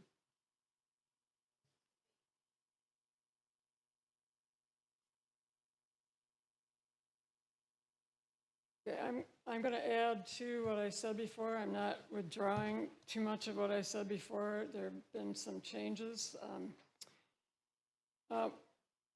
One of the things is they have not commented at all on their peak use estimates that we brought up last meeting about winter storms in Syracuse, and that nothing's been said about that. There's a statement by the city transportation planner If at any point during the future operation of the site, the traffic from the project creates a negative impact to the intersection or surrounding streets, the owner applicant will be required to make corrections to the satisfaction of the city of Syracuse. That seems to leave a huge loophole there. It doesn't provide adequate protection for the residents of the area, the people traveling through it in this poor level of service intersection. I believe that the pylon sign, I'm not sure what you guys' definition of distraction is, but if you go up there and you look at the number of pylon signs we already have, and we have some messaging going on from Kinney's, there's a lot going on up there, and that is one of our main comments for the last over a decade. The danger there, even with the new signalization, is that there's a lot of distractions up there, and there are pedestrians crossing. So I think that is a problem. I would add to it, the apron, I'm not sure if it's shown on the plans or not, that was just mentioned, but if there's a curving apron coming out of that driveway, it's going to be very close to that pedestrian crossing that goes over toward Kinney's, and a lot of people use that. So I want to, transportation planner's got a lot of work to do on this one. The grading plan still shows the construction grading and not the final grading. So it goes up into the site, but I don't know what the grade of it is. So it's going to complicate the turns and the in and out of that facility. They said that a lead walk into the site is not required because there's not going to be any walking up there. I disagree. There's lots of people walking around, and they will go up there. And bicycles and scooters will go up there. For whatever reason, people will walk out, and they will go down to the other eating facilities out of that site, employees, users, families that are there, and people are working on their cars. So leaving that out is a very bad idea. And we've really pressed on pedestrian access up in that area. The SMTC plan is all about that, which we're still waiting to see whether or not that happens. If you don't do it, you're going to get desire lines, people going all over the place, a lot of dangers. The plantings I bring up are soldier rows of privet, which is not evergreen. It's very steep areas. I bring up a couple other things about plantings. I don't know why we can't have any plantings on Brighton Avenue as per the previous code. That's not traffic calming. We didn't know about traffic calming when the previous code was written. Why can't we have any trees on Brighton Avenue? That seems very backward to me. I just want to bring up 81 again, and the 81 intersection for the business intersection is down by Glen Avenue, down by Loretto Geriatric Center. When they close that off, when they start doing that reconstruction, the traffic in the valley is going up to that intersection. It's going to get worse. So you have all this work going on. Can you just wrap up your comments, please? Yeah, and 81.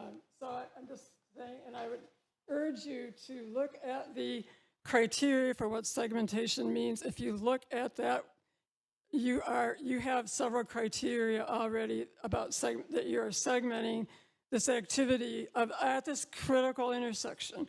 And I just reiterate that it's both of these actions in this area, trying to separate them out, I think you're really making a big mistake. We've already got a lot of mistakes up there. It's going to add to it. So thank you. Are there other individuals who wish to speak in opposition to the application? Please come to the podium. Jim Calastrino's 134.5 Lafayette Road. They keep on adding stuff up there and not fixing the infrastructure, sidewalks, the roads, the traffic. It's terrible up there as it is. And with a car wash there, it's going to make it even worse. And I can see what she said, when the cars drive out and they're wet in the wintertime, the roads are going to have to be salted a hell of a lot more. So that's all I need to say. Thank you. Are there other individuals who wish to speak in opposition to the application? Please come to the podium. There don't appear to be any additional speakers. The applicant, you have the opportunity to address some of those comments made in opposition.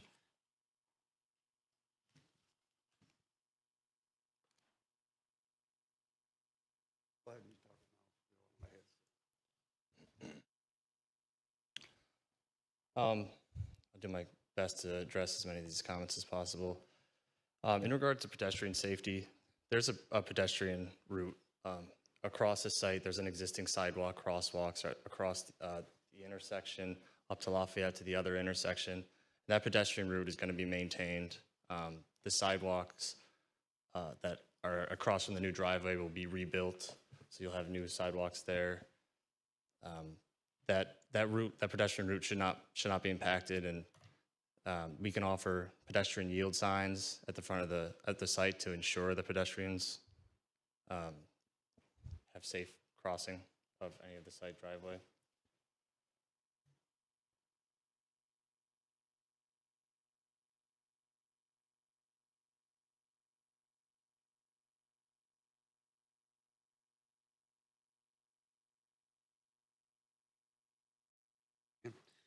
So I guess, just regarding the comments, and we've heard this now for a couple of meetings, but, as a developer and the owners of these businesses, we rely on a strategy of employing, independent engineers to work with third-party engineers from the city and the city planning commission and transportation planners, et cetera, public works, county, et cetera, to rely on a kind of a cooperative collaboration of getting what this project needs to be an improvement. And I say that because, based on the interaction going back almost a year now with the city of Syracuse, when we came and visited with the transportation planner as well as others, and comments back from them about, no major concerns. I think maybe what we all realize is that intersection needs improvement, for not just for any new improvement or any new additional activity, but the Taco Bell prompted some revisions to the traffic light and orientation and timing, et cetera, recognizing that they actually looked into it. They made some revisions. Collaboratively, they've made an adjustment to things, and they're going to do that. Well, that's the same process we're going to go through. But we haven't yet. We just got comments back from the Transportation Commission, again, amongst many comments from other responsible parties in the city's control. And, it's his comments is essentially, it's not, we can engineer this. It's not a big deal. We're not a big impact user, believe it or not. So the adjustments to this intersection not just serve our purposes, but it fixes the problem there way more than it would if we didn't provide an improvement. Adding a fourth leg, and again, this is subjective and I'm not preaching, I'm just saying, adding a fourth leg doesn't change the timing of the four-way intersection. It has to be revisited to see where the priorities lie, but it's still, we're stopping the same amount of times. We're just having another leg added so that people can exit safely. And so, One more time so I can understand you fully. Repeat that, please. yeah, so I'm saying, like, adding the fourth leg, like the timing for the straight through part, stop and go. The third leg, that intersection, stops the traffic of those two. Adding a fourth leg allows the third one to maneuver as well. But now it just adds a fourth leg, like a four-way intersection. So it's not like we're really changing or adding. It's different. It's a complexity. It's not really an additional burden. And it'll improve all the activities, including pedestrian traffic, because we'll have crosswalks, et cetera. Sidewalks will be maintained, to your point. And regarding, what was the other earlier there was issues about the contamination from one of the residents here in the city. We have an obligation, all contractors have an obligation. If we discover something that needs to be addressed, we have a legal obligation to address it. And we will be in full compliance. We always have been, and we certainly will be cooperating with any DC. If we find an issue, we will resolve it. We have to. So there is a petroleum history there. We've actually done some of our own due diligence to know what we're up against. I have no question that we're going to be in cooperation with doing the right thing. It's going to be addressed if we encounter it. So regarding the grading, we have engineers for turning radiuses, slopes, runoff, drainage, site engineering, not only engineered by our people, of course, reviewed by your people. And so there's a collaborative effort constantly going on, and between our last meeting and now, there's been a lot of activity between all the parties, commissions, planners, and our engineering team and others. And so, including the traffic, it's been there's been a lot of interaction. With where Brighton Towers is. So Brighton Towers on this map, would it be down, like kind of heading to the top, up this way, right? Okay. All right. So then we talk about that sidewalk that you said will remain right here. So we walk down, now yep, drag your finger down, all the way down. When we get about right there, what happens to that pedestrian crossing right there? Consider Brighton Towers down there. So predominantly people that live there, when we think about the community and how it would affect them, predominantly elderly people with motor chairs and all type of different stuff, which is subjective. However, though, just explain to me that pedestrian's experience crossing right there. So this is a depiction of a concept of accessing the intersection the way that the Transportation Commission or the planner has given us guidance. They want it squared up. They want it in a certain orientation. The final design of that, even the preliminary design of that intersection, hasn't even begun.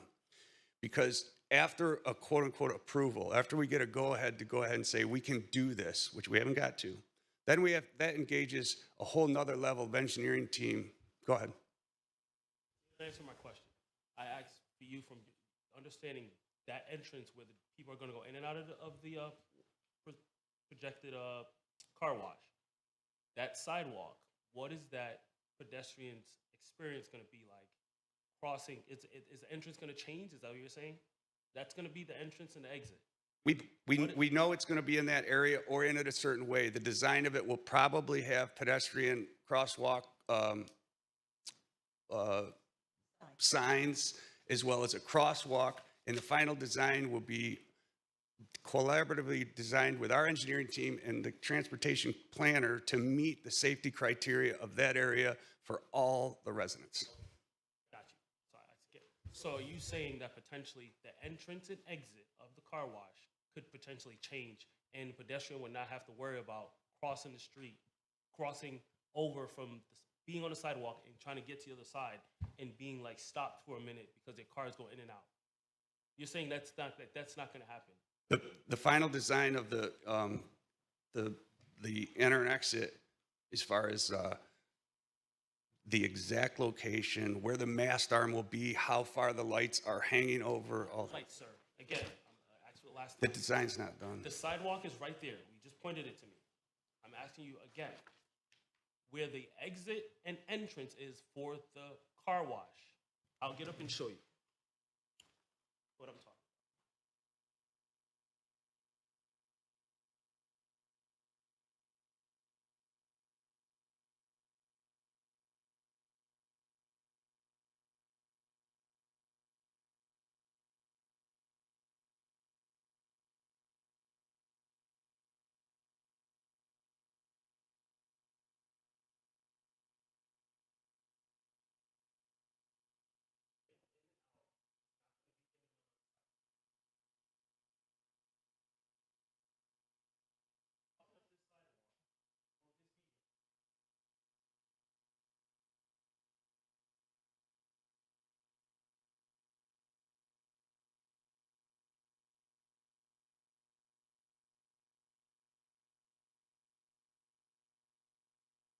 I was just asking our engineer why the depiction of the intersection was so generic. It's because we've just started down the path. We haven't started our engineering process. We just got comments back from the transportation planner Friday, I think it was, and it starts the process of engaging an engineer to start working more directly with comments that we receive.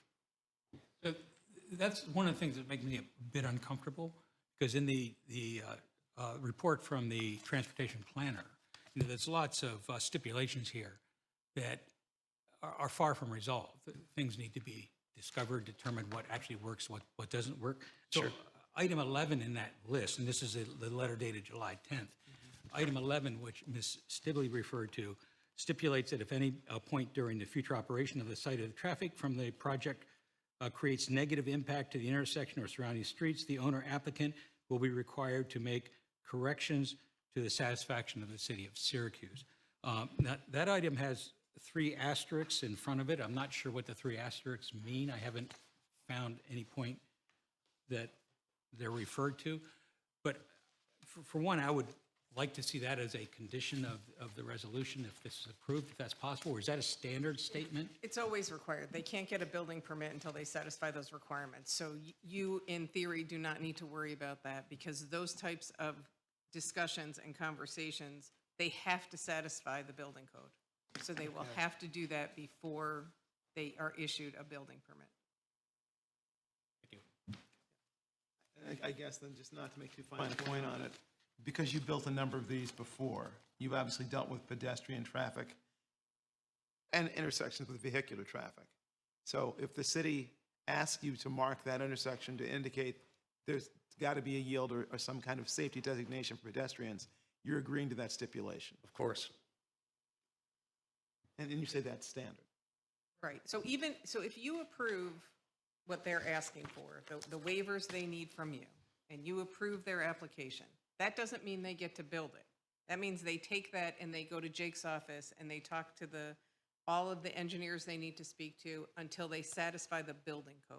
And then they get their building permit. They may never get their building permit if they say, forget it, I'm not putting in a crosswalk. Or no, I won't change the way the entrance is. If it is required to be changed to meet the building code needs, they will have no choice but to change it. If I may say it in a different way, Sure. you could give us the approval that says, yes, if you can satisfy all this stuff, you can build it, we'll give you the permission. And then we have the charge now then to go out to meet with the traffic folks. And it may very well be, well, I don't think it is because I just don't think it is because of my experience, but it could be that it's precluded. We can't, it just doesn't even make sense to modify the traffic to do what they need to be done and we have to walk away. That could happen and we got to prove to your point, but we can never satisfy the traffic folks to the point where they're satisfied and it doesn't happen. That could happen.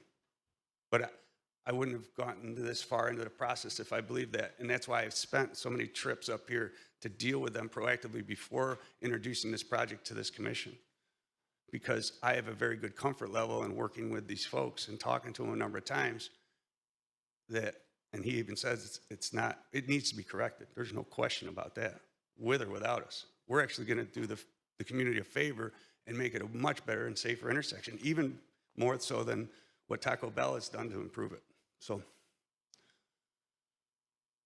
Just to be all establishing, because everyone here on the commission here, just have that concern that with your track record, you understand, the increasing concerns about pedestrian safety when it comes to any project, because we're seeing, as we're happy to have land use, we're just seeing that there is that constant stress on traffic control devices and on the number of cars that travel a road. And we are concerned, just like the citizen is, that when roads are detoured, when infrastructure starts to change, it'll put another stress at that intersection because more cars are going to be diverted, be traveling there, and some of them probably will take advantage of your service, by the way. That's one of the side benefits of having increased traffic by tens of thousands every day, right? But we are taking it seriously, and we just want to know, since you do have a track record of building in all kinds of municipal settings, that's the balance we're all striving for. I do, and we wouldn't have made applications 2 doors down or 1 door up. It wouldn't work without an intersection. The proximity of that light is just it's a valuable asset to the community. It's going to improve the intersection greatly. Whatever gets developed there will. It just will, because the timing and the adjustment to Lafayette Center, they're going to retime all that stuff. It's going to improve the whole intersection. And they'll take, when they say they, engineers, both city planners and our folks will take into consideration all those things.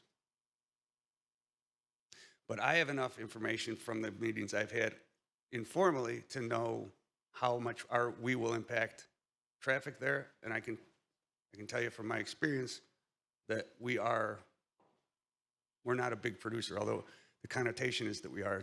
We're truly not. We're less than 100 trips added to to the light, which is the threshold by which the state uses for an overall traffic impact study. This isn't a state road, it's irrelevant. I'm just telling you that from a history, there is no reason, and this gentleman knows that, we just have to design a solution. And that's what engineers do, and we have two collaborative efforts. We're gonna make it One last question. Just how much consideration have your business given to the projected changes of 81 at that intersection?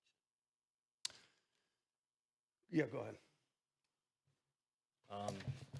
It's the opinion of our professional traffic engineers that the 81 project will not affect this intersection. We made sure to ask them, and they did not think that it would have any impact.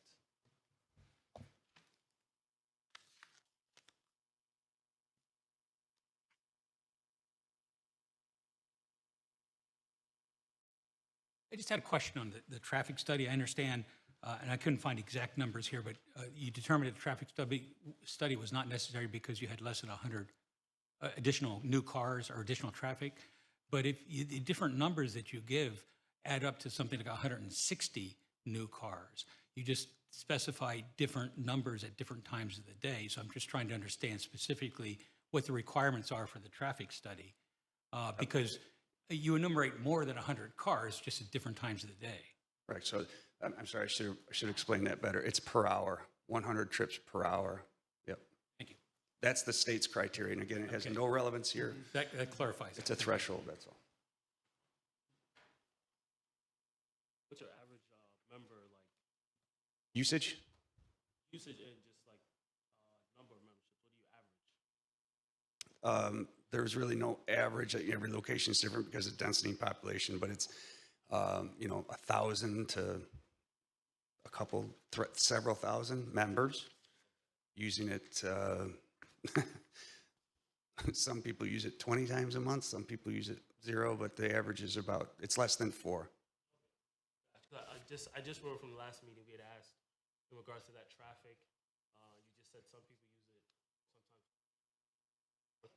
The traffic concerns, and you had said something along the lines, well, not something, but along the lines of basically your members would be, it wouldn't be backed up because if it's a lot of traffic, your members would just leave and come back.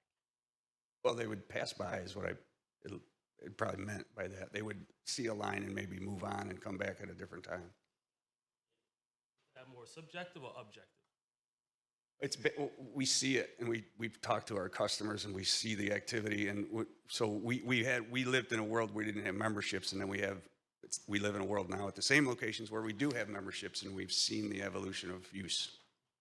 I only ask that because the traffic potential backup is a huge concern, and I think it's pretty subjective to say that every member is gonna do the same thing and leave and not wait and not call track because they want their car cleaned.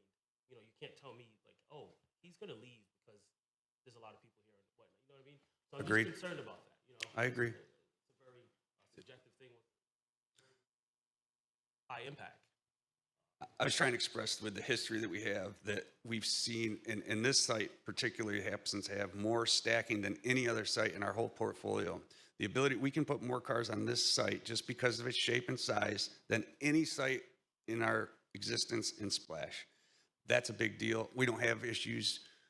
We don't have issues at those sites, but that leads me to believe we won't have issues at this one, is what I'm trying to say. And then stacking is when you were able to have cars come in and sort of be in a queue to get the wash. Be in a line. And they're not backing up onto the street. This one has 39 spots. That's the most in our whole portfolio. I don't think we have any other sites that have more stacking than that. Thank you. You have a site at a location similar to this intersection. Because from what you're explaining to me, I respect everything that you've experienced. You have ample years of experience. But now let's compare oranges to oranges. Not maybe exactly, but what site could you have that would be similar to this one that we could use as a comparable location? When you think of a comparative market analysis, you try to get the most similar thing to compare it to make it a good comparison. You've been given a lot of comparisons, we have no clue how well they are and how well they compare to this location. So to answer your question, the closest and similar site, it would be in Cicero in front of Wegmans next to Home Depot on Brewerton Road, I think it is, or I call it Brewerton Road. I'm not sure if that's right. Oh, Route 11. 11, okay. 1140 Brewerton Road. Yep. So that has a signalized intersection in front of it with about 42,000 people a day, which is 10 or 12,000 more folks than are going by this site a day at a light with less stacking and more services. So, and that one's getting revised only because we're Going to try to add more. we got to keep up with the Joneses. They just built a car wash down the road from us, so we're going to do a slight improvement. But that's a similar site. Hopefully, you don't need to keep up with the Jones here. Kind of interesting. It's going to happen. Well, DeWitt prohibits car washes, so they're out. So that's the most comparable one, you would say, in your opinion, to this one. Oh, I got to think about it. You caught me off guard. I just thought of that one because it was close. Considering this intersection, we want to compare it as much as possible. Yep, at a four-way intersection. Based on the information you're giving us as far as track record, how people use it, the stacking, how it's going to affect the intersection and so forth. I think the best comparable location would help us get to a. I think I need to send them back. I got to find some four-way intersections because I can think of a lot of. We do have a four-way intersection in Greece, New York. I'd have to think about it. If you want me, I can send it to the commission for the next meeting. Will do. Will do. Last question. Thank you. You bet.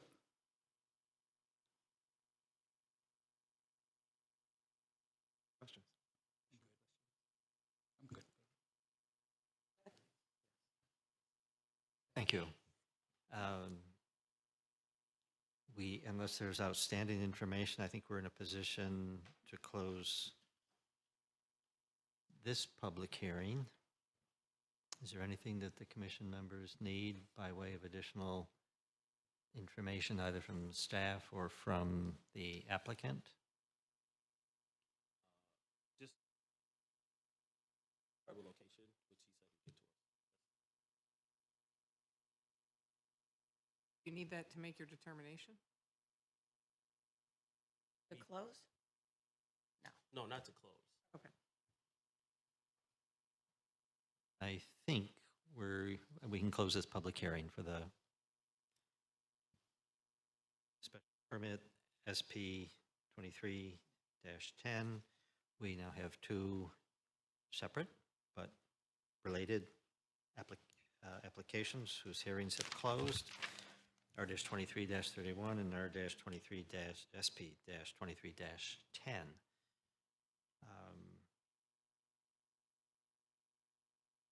We are at liberty to act on one, both, or neither this evening. If we were to act on the re-subdivision, we still need to make a seeker determination.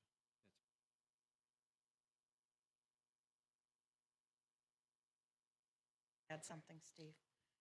Wanted to make it when I was talking about the engineering, but so about the traffic efforts to continue on that path, we're at this crossroads. Oh, that's funny.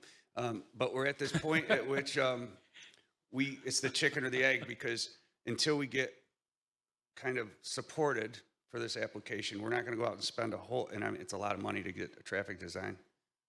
And so we have the proposals for all the stuff that we need to do, including satisfying public works, engineering, sewer, water, traffic. So we're in a position that we can go and we have the proposals. We won't pull that trigger until there's support. That's all I want. Understood.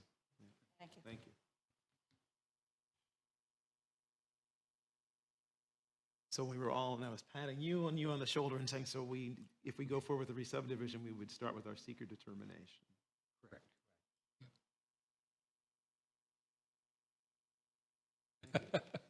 So with respect to R 23-31, everyone received the short EAF in your package with respect to that request? Yes. And you have reviewed that and the questions. Do you have any sense that the action you're about to take will have a significant environmental impact? No. Proceed to issue a negative declaration with respect to the resub. Move negative declaration with respect to seeker. Discussion on the seeker motion? If there's no discussion, then all in favor of the motion, please say aye. Aye. Aye. Those opposed, say nay. Nay. Any abstentions? The negative seeker declaration carries. Is there a motion for the re-subdivision per se?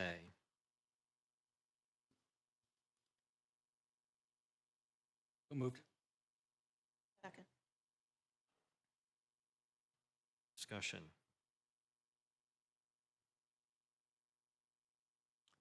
Discussion, then all in favor of the motion for the re-subdivision R-23-31 on East Brighton Avenue, please say aye. Aye. Those opposed, say nay. Nay. Any abstentions? The re-subdivision is approved. Is there a motion for action on the special permit, SP 23-10? The seeker. You receive in your packet the short EAF, Yes. and you've reviewed it and the questions being asked in the EAF? Yes. And after reviewing it with respect to the action you are considering this evening, do you find that the action, if taken, would have any negative environmental impacts? Then you are adopt a negative declaration. Move approval of negative declaration, seeker. Second. Discussion on the negative declaration motion. If there's no discussion, then all in favor of the motion, please say aye. Aye. Those opposed, say nay. Nay. Any abstentions? The negative declaration motion carries. Is there a motion for action on the special permit directly, SP 23-10?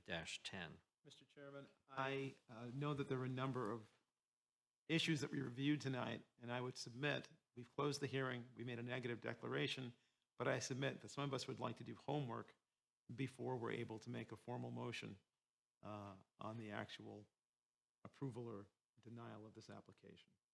And I'd ask stuff on the vote. Meeting of the commission, Yes. August 7th, I believe. That would be subject to the submission by the applicant of the requested information that George asked for with respect to similar locations. Correct.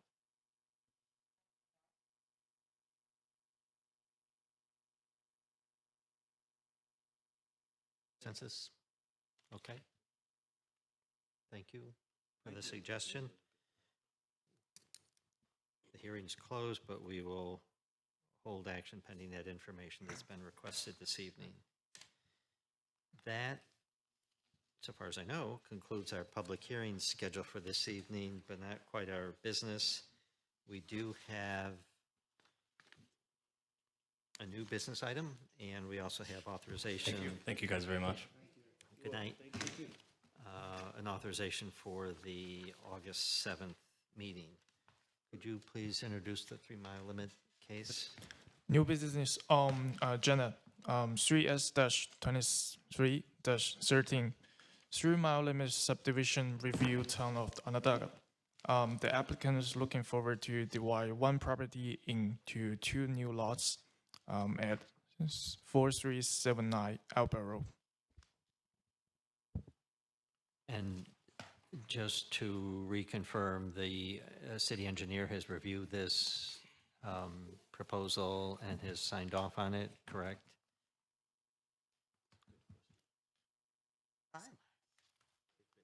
Yes? Yes. Okay. Any questions on the 3-mile limit case in the town of Onondaga? And we don't need seeker determination on this. Is there a motion for action on 3S-23-13? Approval. Second. Discussion? All in favor, please say aye. Aye. Aye. Those opposed, say nay. Any abstentions? The town of Onondaga 3-mile limit case is approved. Unless there's additional items, we just have the authorization, and am I reading this correctly? There's just one application for the August 7th meeting. Okay. Is there a motion to authorize the hearing for our next meeting? So moved. Second. Discussion. All in favor, please say aye. Aye. Aye. Those opposed, say nay. Any abstentions? So we have one case scheduled for a public hearing on the 7th. We have an item we're holding from this evening. And anything else for the commission this evening? If not, is there a motion to adjourn? So moved. Second. Second. Give it to you, Discussion. Discussion for the next half hour. All in favor, please say aye. Aye. Aye. Those opposed, say nay. Any abstentions? We are adjourned until the 7th of August. Thank you all. Thank you, everyone.